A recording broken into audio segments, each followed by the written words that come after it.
What does Martin Luther King Jr., Booker T. Washington, Langston Hughes, Oprah Winfrey, W.E.B. Du Bois, what do they all have in common? They all attended an HBCU.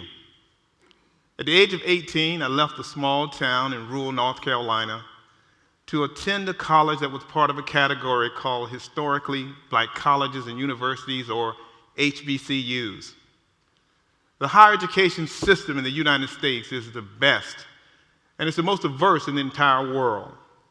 There is a veritable smorgasbord for anyone interested in getting a college degree. HBCUs are institutions that were established prior to 1964 for the express purpose of educating African Americans. Today, they enroll only about 10% of all African Americans in the United States, but they account for almost 20% of African American college graduates. The most recent data indicate that HBCUs have a $10.2 billion economic impact on this nation's economy. I want you to think about this for a moment.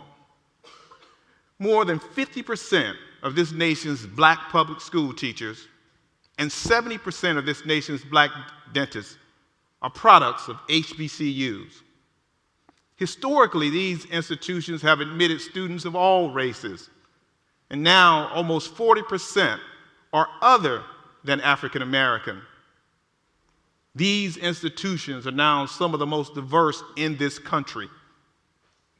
I ask you, what is the HBCU experience? These were institutions that were created with a very clear educational objective: to educate men and women for the purpose of helping others.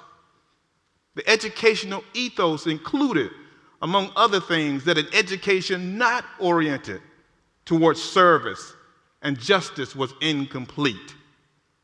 Just look, for example, at the motto of some of these great universities. Winston-Salem State University, enter to learn and depart to serve. Or North Carolina Central University's truth and service. HBCUs have strived to be driven by something more than the market economy. There has been the vision that a university would be an inescapable social force for good. This has attracted a cadre of faculty, staff, and administrators to these institutions who came because of a strong sense of mission and providing an excellent educational experience to those who had been denied access because of racial, social, cultural, or economic barriers.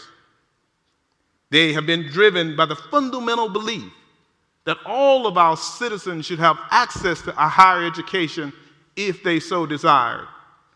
HBCUs have a long history of educating low-income and underrepresented students. These institutions have created a different educational experience, one that alumni often refer to as a culture of caring. A hospital study found that patients reported a better experience if a nurse had given them a warm blanket prior to surgery. I submit to you that HBCUs are the warm blankets of our higher education system. I want to tell you just a minute about Fred Powell. A former student and mentee, is a classic example of the power of the HBCU experience. Fred was told by his high school guidance counselors that he wasn't college material and that he should at best consider applying to a community college. Fred attended North Carolina Central University because no other university would accept him. He was told that his test scores were too low. They told him he could never be successful in college. Fred credits the mentoring from the faculty for giving him the confidence to be able to excel academically. I am so proud to tell you that I talked to Fred the other day, and Fred just received his MD and PhD from Boston University School of Medicine and is currently chief resident of anesthesiology at Boston Medical Center.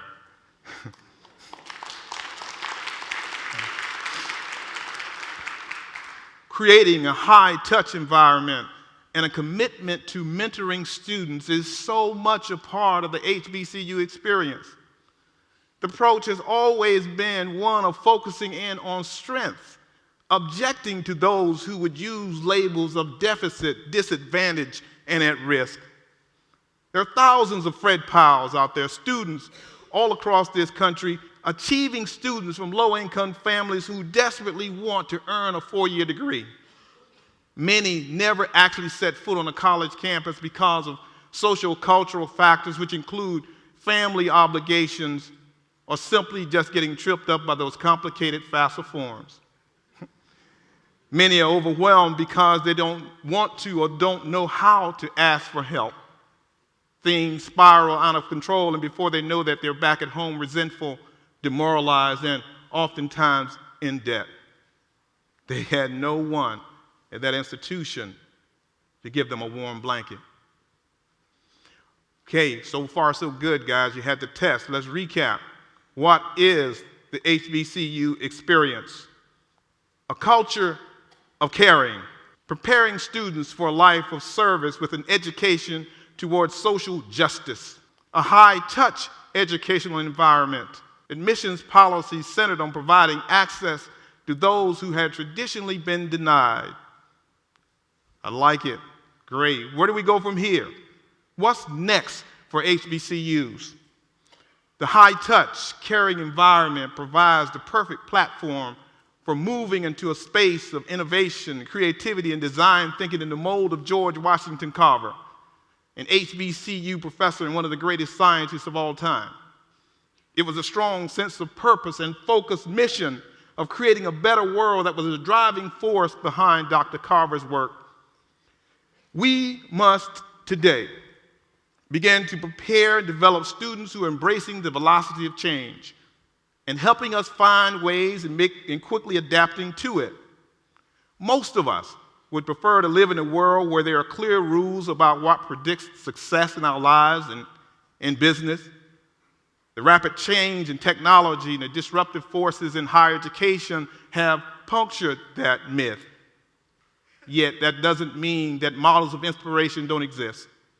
HBCUs are one of them. The innovation and change surrounding HBCUs must be centered around several key areas that will improve student success and prepare them for the ever-changing and fast-paced world.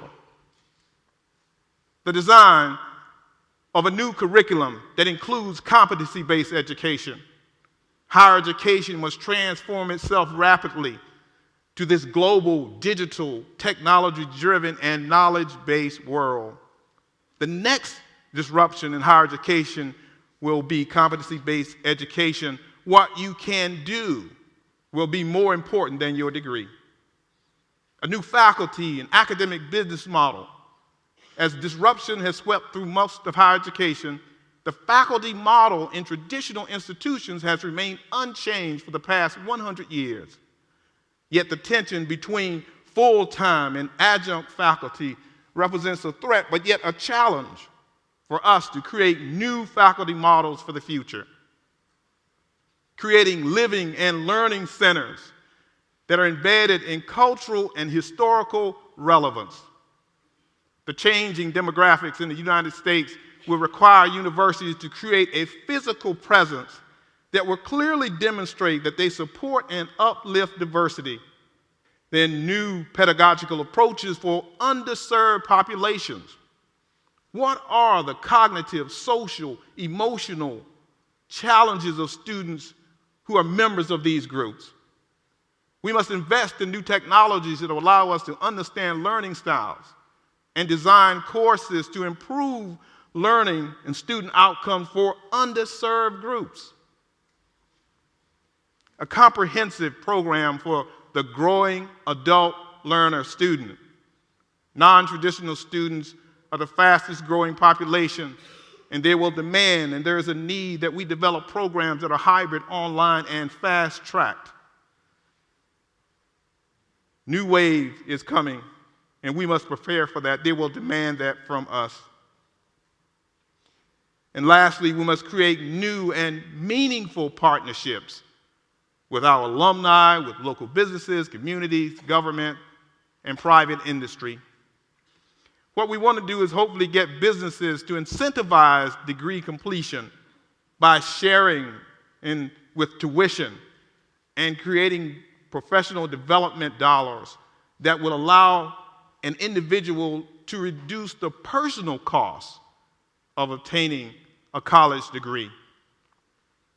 And as the future of higher education remains so uncertain and disruptive, I am encouraged by those institutions like HBCUs who are mission-driven.